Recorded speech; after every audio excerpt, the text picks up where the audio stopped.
may naisip ako, ano sa akin? Miso blessed.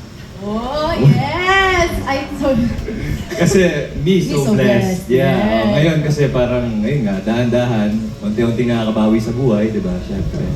And ayun, masaya lang din, grateful ako na, ayun nga, may mga blessing na pumapasok pa rin ngayon sa buhay ko. So yeah, me so blessed. Me so blessed. There you go. Para kay Anthony Jennings.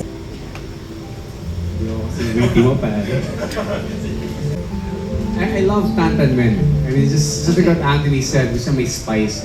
So I guess my life is like that. You know, like parang may sipa sa dulo, may excitement ng konti. Hindi siya bland, hindi Yes. siya boring. Dapat may konting sipa, may konting spice sa buhay.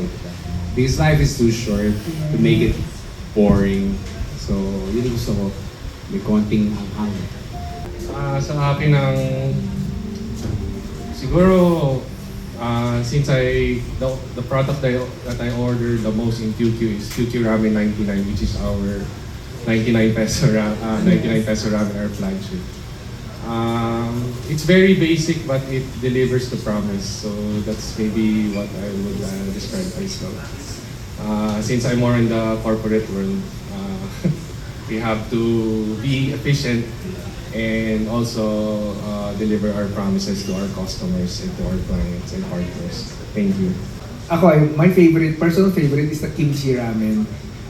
Number one, it has the right amount of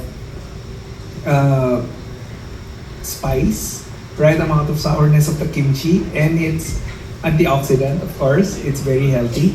And then pumuputok yung lasa ng tonkotsu broth paired with the kimchi flavor. So that's my favorite. Brand film is now out. Please do share it. Dahil napakaganda ng story.